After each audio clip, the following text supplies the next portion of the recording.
Hello. हां sir, तुमचा मला सकाळी कॉल आलेला ना? हा, इंजिनिअरिंगची ऍडमिशन रिगार्डिंग केलं बोला. हो सर. हां सर, ऐका ना, मी पॅरेंट्सला बोललो, पण त्यांना विश्वासच नाही बसत आहे की म्हणजे माझे पण 99% वगैरे येऊ शकतात का वगैरे. तर तुला ऑफिस कुठलं जवळपर्यंत, पुणे की मुंबई? मुंबईचं ना सर. बघा, तुला मुंबईमध्ये आपलं ऑफिस आहे. तुला जर करायचं असेल तर आपल्या ऑफिसमध्ये व्हिजिट करू शकतो तू.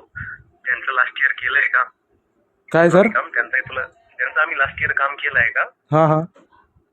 त्यांचा मी तुला रेफरन्स देऊ शकतो. ते मुलं शिकत आहेत VGTI मध्ये आणि त्यानंतर COEP BICT मध्ये. हां हां. ठीक आहे. सर तुला तुम्ही आधी काय आज सर तुम्ही मम्मीसोबत एकदा बोलू शकता का? चालते ना? हां हां, एक सेकंड. हां मम्मी, हे तर. Hello hello. हा मॅम, बोला. हां सर, तुम्ही काय माझ्या मुलाबद्दल काय बोलत होते? 90% पडू शकतात. हो हो मॅम, MSc सीईटीच्या एक्झाम मध्ये नाही का, जर तुम्हाला हां. ते कॉलेज हवं असेल ना, तर त्याचा जो क्रायटेरिया आहे ना, हं? त्या क्रायटेरियामध्ये जर तुम्ही इलिजिबल असाल तरच तुम्हाला तिथे सीट मिळतं, राईट? हो. सो आपण नाही का, आपले काही सेंटर असतात, एक्झाम सेंटर, त्या हां. एक्झाम सेंटरवर येऊन तुमच्या मुलाला एक्झाम द्यावी लागेल. हां. तर आपण तुम्हाला बॅक रिपोर्ट करून त्यामध्ये इलिजिबल करून देऊ शकतो मॅम. हा, पण हे कसं शक्य होईल सर? तुम्हाला आधी इनिशियली तर पैसे पे करायचे नाही आहे मॅम. हां.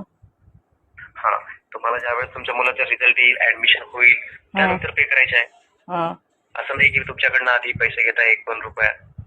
तसं अच्छा. आपलं ऑफिस पण आहे, ज्यांचं मी लास्ट इयर काम केले आणि यावर्षी करत आहे. तसे तुमच्या मुंबईमधलेच जवळपासचे क्लायंट आहेत मॅम माझे, म्हणजे की मी त्यांचे रेफरन्सही देऊ शकतो मॅम ते तुम्हाला, की ज्यांचं मी काम केले लास्ट इयर आणि यावर्षी करत आहे. अच्छा. हा, असं नाहीये की म्हणजे आम्ही फर्स्ट टाइम करतोय किंवा काही करताय. बट सेंटर जे असतील कसे करायचे पण? कसं करायचं ते? प्रोसेस अशी आहे की तुम्हाला मी सांगेल ते सेंटर टाकावं लागतील. त्यानंतर तुमचा मुलगा स्वतः येऊन तिथे एक्झाम देईल. हां. कोणी दुसरं नाही येणार. स्वतः ते गोष्ट तिथे सेंटरला स्वतः एक्झाम म्हणजे स्वतः राहील अवेलेबल तिथे. आणि आमची जी काही टीम असेल ती बाकी सर्व काही हँडल करेल. ती तुम्हाला प्रोसेस जर पाहिजे म्हणजे जाणून घ्यायची असेल तुम्हाला ऑफिसला यावं लागेल मॅम. सर्व ऑफिस गोष्टी मी कुठे? फोनवर वगैरे नाही सांगू शकत तुम्हाला. प्रोसेस काय आहे सर? हा, हीच प्रोसेस सांगितलं की आज लास्ट डेट आहे. आज तुम्हाला आमच्या थ्रू फॉर्म फिलअप करावं लागेल हां. आणि मग तुम्हाला ऑफिसला यावं लागेल. मी जे सेंटर सांगितलं ते टाकावं लागतील. कुठं नाही, आणि कुठे आहे तुमचं ऑफिस? ऑफिस ना मुंबईमध्येच आहे, ठाण्याला. अच्छा. ठाण्याला कुठे? मी तुम्हाला ऍड्रेस वगैरे शेअर करतो ना मॅम, जर यायचं असेल तुम्हाला तर. हो. आणि सर ह्याची अमाऊंट किती पे करावी लागते? मॅम बघा, टॉप 3 जर गव्हर्नमेंट घेऊन चलाल तुम्ही, जसं VGTI, BICT आणि COEP ना, हां. सो त्यामध्ये नाही का आपण तुम्हाला मिनिमम 13 ते 14 lakhs मध्ये करून देऊ शकतो बघा. ते पण आफ्टर ऍडमिशन पे करायचे आहे. नाही, कमी याच्यामध्ये. मॅम होईल निगोशिएबल, बट तुम्हाला माहिती आहे की तुम्ही जर प्रायव्हेट कॉलेजसाठी जर जाल तर तेवढं पर्सेंटाईल नाही पडलं. तुम्हाला माहिती आहे की तुम्हाला बजेट जास्त लागेल CSE साठी. आणि कधी कधी काय होतं की CSE ब्रँच पण मिळत नाही तुम्हाला, जी ब्रँच हवी आहे ती. मॅनेजमेंटची फी जास्त असते. तसं तुमचं पॅकेज मॅम ऑलमोस्ट 18 ते 20 लाखाच्या पॅकेज मध्ये जातं 4 इयर्स साठी. सो आपण तुम्हाला तेच कॉलेज गव्हर्नमेंट मध्ये करून देत आहे. आणि तुमचं जर महाराष्ट्रामध्ये डोमिसाईल असेल ना मॅम, सो तुम्हाला फीजही म्हणजे स्कॉलरशिप वगैरे रिटर्न मिळून जाईल. हो, ते आहे सर, पण सर आम्ही मिडल क्लासचे लोक आहेत, तर थोडं तुम्ही कितपर्यंत पे करू शकता मला सांगाल का? म्हणजे त्यानुसार मला कळेल मग तुम्हाला.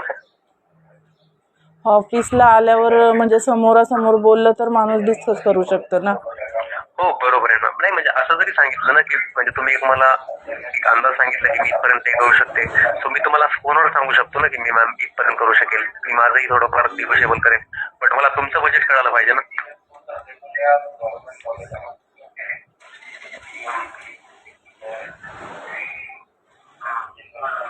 मला पण जरा त्याच्या पप्पांना वगैरे विचारावं लागेल. एकदा त्यांच्याशी बोला तुम्ही, काही अडचण नाही. एकदा डिस्कस करा. जर थोडं आपलं बजेट मॅच होत असेल तर आपण काय करू, फॉर्म फिलअप करून घेऊया आणि मग नंतर तुम्ही ऑफिसला या. बिकॉज आज लास्ट डेट आहे, थोडंसं रिस्क घ्यायला पण नको मॅम. हो, प्रोसेस बघूया आपण. ठीक आहे. एकदा काय करा, तुम्ही डिस्कस करा वैयक्तिक, ठीक आहे? हां. आणि मला सांगा मॅम ना की तुम्हाला कुठलं कॉलेज हवंय आणि काय हवंय, ठीक आहे? तुमचं बजेट काय वगैरे. हो. ओके ओके, ठीक आहे, ओके, चालतंय. Thank you sir. हॅलो.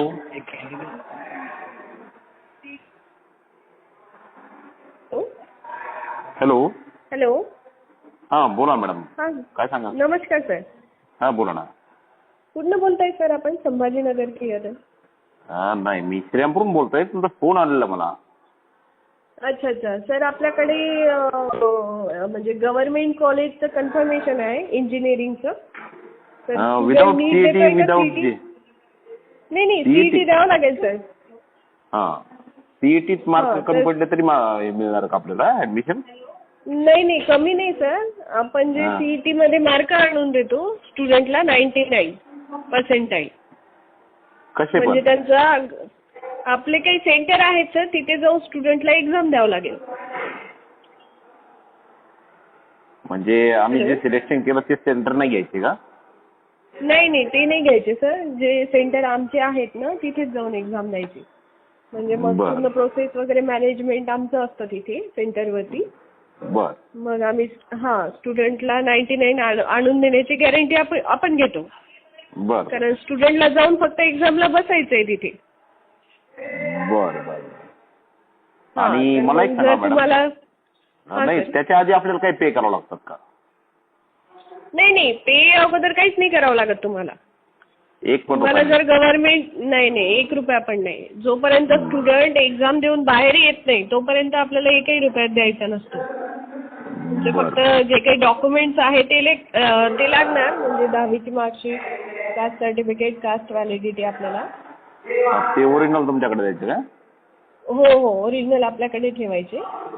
बर आणि आणि जे तुम्हाला कॉलेज पाहिजे, सीयूईटी झालं, VJTI, VIT वगैरे असे जे गव्हर्नमेंटचे कॉलेज आहे मुंबई पुण्याचे, बर. तिथे जी ब्रांच स्टुडंटला पाहिजे ती ब्रांच आपण देतो त्यांना. त्याचा बजेट जो आहे तो जातो 12 ते 13 लाखापर्यंत. बजेट खूप आहे हो. आमच्या आवाक्या बाहेरचं आहे ते. हो मग गव्हर्नमेंट आहे ना सर, ते हो गव्हर्नमेंट ठीक आहे. ठीक आहे आम्ही 1,00,000-1.5 लाख रुपये खर्च करू शकतो. 2-1 लाख रुपये पण इतके हाय नाही करू शकत ना. अच्छा.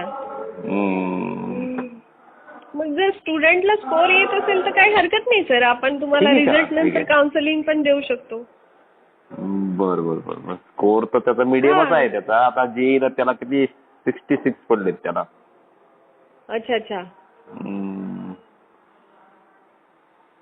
बघा मग सर, एकदा विचार करून मग डिस्कस करून कॉल करा या नंबरवरती. नाही फक्त रजिस्ट्रेशन संपण्याच्या अगोदर. फी स्ट्रक्चर खूप जास्त आहे मॅडम, त्याच्यामुळे काय. बरं चालेल सर. काय लास्ट काय होईल तुमचं? तर 1 लाखाचा फरक पडतो जास्तीत जास्त कमी म्हटलं तर. ठीक आहे. नाही आमच्या पावाच्या बाहेर आहे मॅडम. बरं चालेल सर. ओके ठीक. नंबर सेव्ह राहू द्या. काही लागली हेल्प वगैरे तर कॉल करायला ऍडमिशन रिगार्डिंग. नाही इतकं आम्ही करू शकत नाही तर काय करणार. नाही आपल्याकडे काउन्सिलिंग पण आहे ना सर. काउन्सिलिंग पण आहे. मग तुम्ही रिझल्ट लागल्यानंतर आपण त्यांना चांगल्यातलं चांगलं कॉलेज पण सजेस्ट करू शकतो. बर ठीक. चालेल सर. ठीक आहे. आणि तुमचं संभाजीनगर मध्ये कुठं आलं? शहानूर दर्गा रोड आहे ना सर, सहकार नगर. बरं ठीक आहे. युनियन बँकेच्या बाजूला. म्हणजे आता सीईटीचा मी ऑलरेडी फॉर्म भरला, तो चेंज करावा लागेल का त्यासाठी? हो मग विंडो ओपन होते सर आता. तर विंडो ओपन झाल्यानंतर आपण चेंजेस करू शकतो त्यामध्ये. बरं ठीक आहे. हो ठीक आहे बोलतो मी. चालेल सर. थँक्यू. ओके.